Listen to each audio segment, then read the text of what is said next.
So, hi guys, good morning. This video is all about STP Part 2. Ito po yung Part 2 ng STP. Tawag dito is election. This lab is different sa other lab kasi wala tayong i-configure dito. Ang gagawin lang natin is dapat alam natin kung ano yung mga root port, root bridge, designated port, and block port. So, let's try. So, paano nga ba malaman kung root bridge yung isang switch? Para malaman kung root bridge ang isang switch, meron siyang pinakamababang priority. In this case, yung switch natin na apat, ang priority nila is same lang sila na 32,769. Kung same sila ng priority, ang titignan mo is yung MAC address nila. Kung sino yung may mababang MAC address, siya yung root bridge. So, si switch 2 and switch 4, ika-cancel na natin siya or aalisin na natin siya sa listahan kasi meron siyang MAC address na 00D. And then, ito is 00E. Samantalang si switch 1 and switch 3, meron siyang 000000. Ibig sabihin, mas mababa si switch 1 and switch 3 compare kay switch 2 and switch 4. So, dito tayo titingin kung sino si root bridge.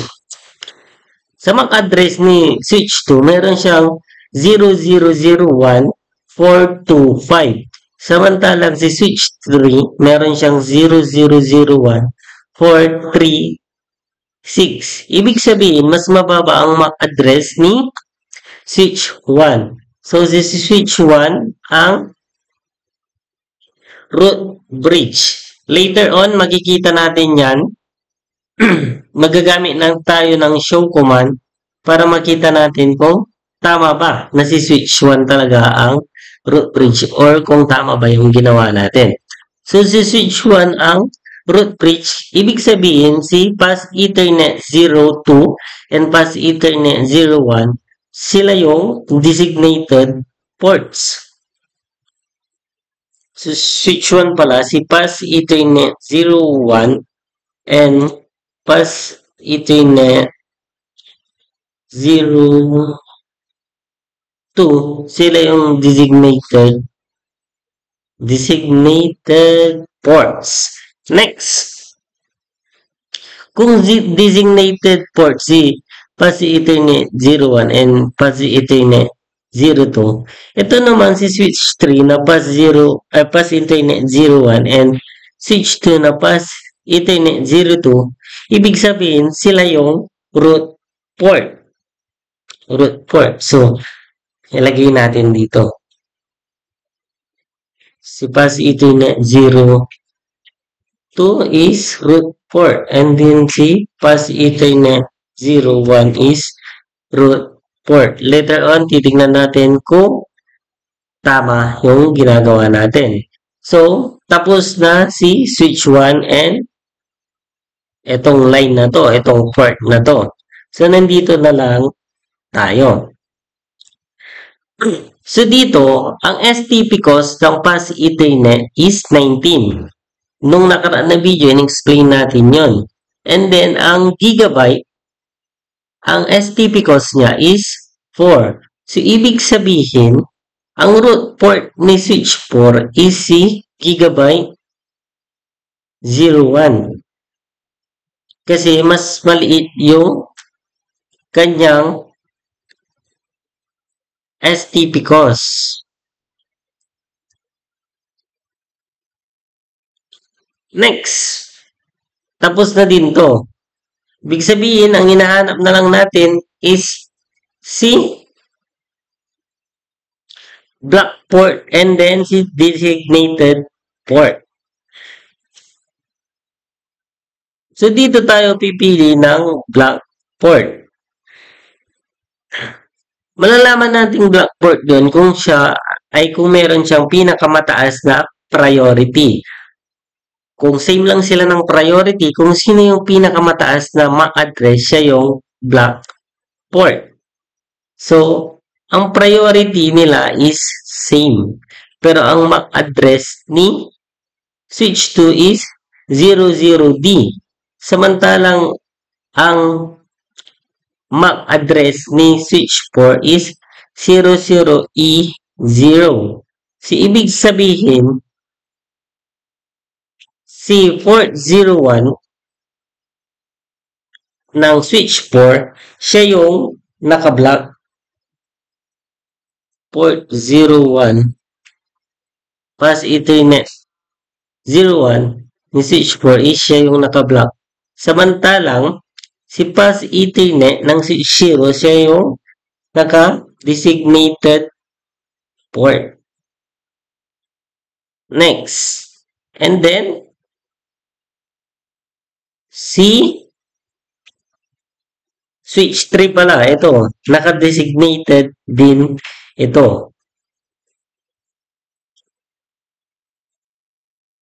Gigabyte 01. Now, to check, i-check natin siya by show command. So, nandito to. Ilagay lang natin dito. And then, click the switch. And then, sa CLI, type enable. And then, show spinning 3. So, yun. So, sabi niya dito, this bridge is root. So, tama. Which switch is root bridge? Switch 1. Ito si switch 1. And then, si pass Ethernet 01 ni root 1 is designated. Ito siya, oh. Designated. Ito siya.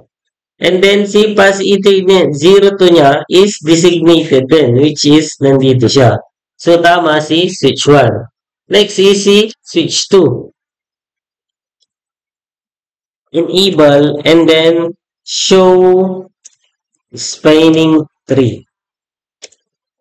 So, ito si switch 2. Ang pass Ethernet 02 ni switch 2, which is this, is the root, which is this. Nakikita nyo ba? Ito siya, oh. Root. Ito siya. Switch 2. And then, yung pass Ethernet 01 naman niya is designated, which is nandito siya. So, tama na naman si switch 2. Punta tayo kay switch 3. Enable and then show spinning 3.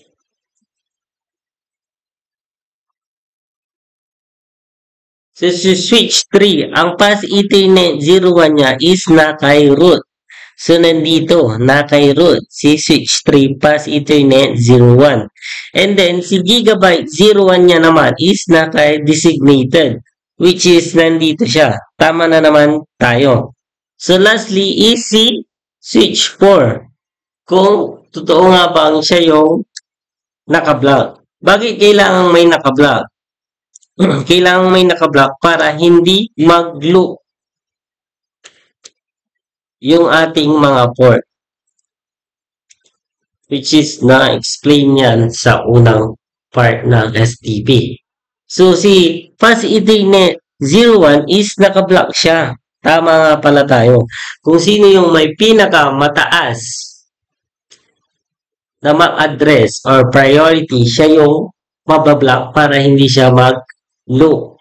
And then, si gigabyte 01 niya naman, which is this, is nasa root port.